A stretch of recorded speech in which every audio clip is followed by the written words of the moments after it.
For 25 years, Lydia wore the ring on her finger, feeling a deep connection to her mother every time she looked at it. The ring became a symbol of love and a tangible reminder of the bond they shared. One day, Lydia decided to take her beloved ring to the local jeweler, Mr. Reynolds, for a small reparation. Mr. Reynolds, with a careful eye, examined the ring, turning it over and inspecting it under a magnifying glass. As he did, a perplexed expression crossed his face, his brow furrowing in confusion. He looked up at Lydia and said, "I'm sorry, but this ring shouldn't be in your possession. It's not meant for you to have." Lydia was completely stunned. She explained how her mother's precious ring had broken and prayed that Mr. Reynolds would be able to fix it. He had seen this ring before, and when he revealed to Lydia where this was, her jaw dropped. Her mother had lied to her all this time. She could not believe it, but there was no doubt he was telling the truth. But what did the jeweler reveal to Lydia? What was the true story behind the ring, and how would it turn Lydia's life upside down? Before we start, smash the like button and make sure to subscribe if you haven't, and hit that notification bell so that you won't miss any new stories. Lydia is now happily married to John. They live a somewhat regular life, but they do struggle a bit financially. They can make ends meet, but the pair has to work relatively hard. Lydia has had a difficult life. She was an only child and had a very good relationship with her mother, Sarah, because they always had to do everything together. Her father had never really been in the picture, and this had a pretty big effect on Lydia when she was young. Lydia had never even met her biological father. He had left her mother when he found out she had gotten pregnant. While she was in school, her mother worked 2 jobs in order to provide for them, and when Lydia was old enough, she managed to get a job as well to fill up her free hours in the week. For a long time, it felt like all they had in the world was each other, and this created an incredibly strong bond between them.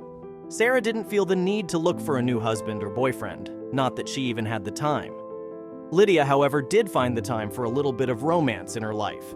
She met her boyfriend John on the job, and they started to really connect with each other quickly. Lydia and Sarah were both saving up as much money as they could. This was all to give Lydia a chance to move out of the house when she was ready. Sarah wanted nothing more than to give her only child the best life possible. But then the unthinkable happened. Sarah suddenly got very sick when Lydia was around 24 years old. Doctors found it difficult to determine what exactly was wrong with her, and Sarah's condition quickly went downhill. Their lives were crashing down around them. All of their savings had gone to Lydia's treatment. The doctors tried everything they could, but somehow Sarah's body refused almost all the medication needed for her condition. After only a few weeks, it was clear that Sarah was not going to make it through.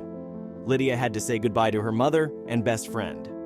It was extremely hard for Lydia to get through this period.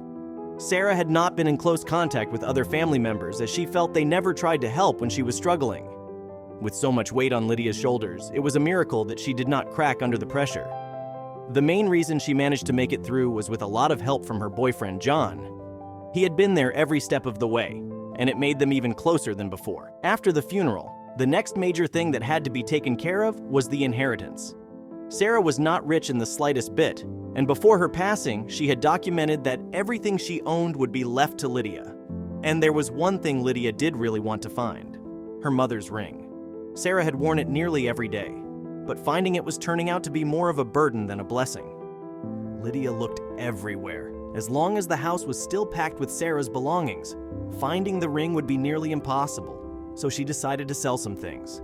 Sarah didn't own a house, she just rented it, and she barely had any money saved, even less than Lydia had expected. Lydia knew that this ring had a story. Her mother had always told her she had stolen it when she was just a little girl.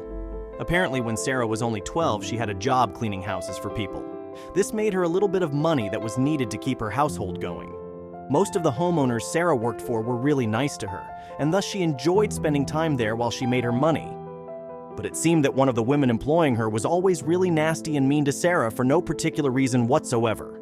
She used to hit Sarah every time she would do something that was not to her satisfaction. She had no other houses to work at, and she really needed the money. But during all this, Sarah was constantly looking for other work or other places to clean. And when Sarah finally had another house to work in, she quickly quit the job, but not before stealing a ring she had found on her last day. It was her way of taking a little bit of revenge. Lydia had always taken this story as the truth and loved it when she was younger. It had made her see her mother as a badass and someone who was not afraid. It was an example she had always wanted to follow. But Lydia would eventually find out that this was not the whole story. Sarah had always worn the ring proudly as a reminder of when she stood up for herself, and now Lydia would be wearing it as a reminder of her mother. Almost all other things she kept from Sarah either disappeared in drawers in the shed or were sold after a while. Lydia had to move on with her life. Luckily, she still had John. While they probably had the peak months of their relationship in the worst possible time, they did end up staying together and only grew closer through everything that Lydia had to go through. Not even a year after Sarah had passed, the couple had their first child, Sammy. Lydia quickly found out that having a child was the best way to fill the void her mother left in a healthy way. Over the next couple of years, the life of the family was relatively good. Sammy was growing up in good health. Lydia and John had finally saved up enough money to get married and were still extremely happy together. After so many years, Sammy was grown up and ready to leave the house. It was a moment that Lydia was dreading very much. This is because caring for Sammy had been her main purpose in life for years on end, and she was afraid of what this major change in lifestyle would bring. One day, Lydia tripped on a branch that had fallen out of a tree and was lying on the path now. Lydia had to think in a split second and luckily managed to stick her hand in front of her to cushion her fall. But when Lydia tried to get up, she noticed something that sent a wave of despair through her body. Her mother's ring. It had broken. The ring was still around her finger, where it had been for the last 25 years now, but it had cracked and was no longer a fully connected piece. Lydia felt tears well up in her eyes and decided to get back home immediately. Lydia went that same afternoon. Lydia had never actually been inside this store, and suddenly she realized why. Lydia remembered that when she was younger, her mother had always forbidden her from going into the jewelry shop. Lydia had never known why as a kid, but she hadn't questioned it. Lydia was the only customer in the store when she entered, and the jeweler greeted her with a smile on his face. She explained what had happened and gave the employee the ring.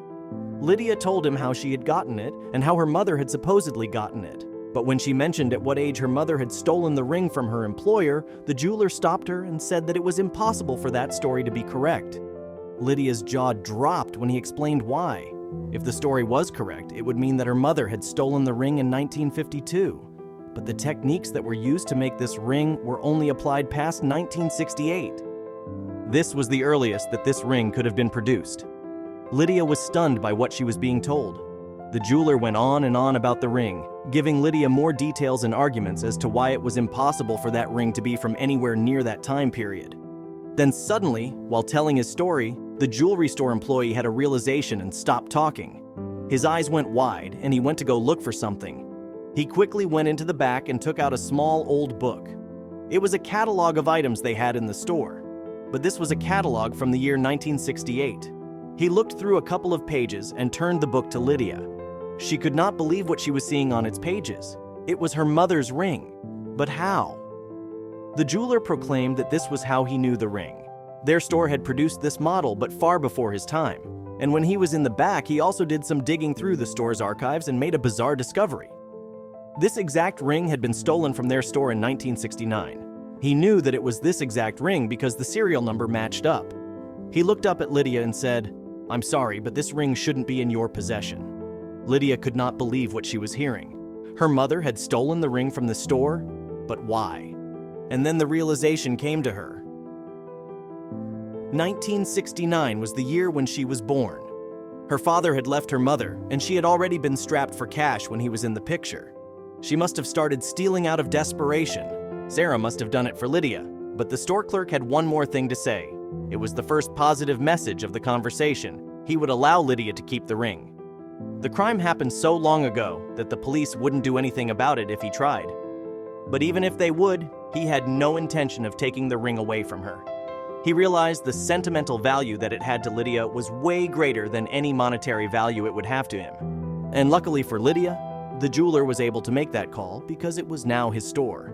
He even offered to repair the ring and restore it to its original quality for free. This way, the memory of her mother stayed the same, and she could keep the items without feeling bad about them. But what she did know, and actually had always known, is that there was nothing that her mother would not do for her. And knowing that made this ring even more special to her.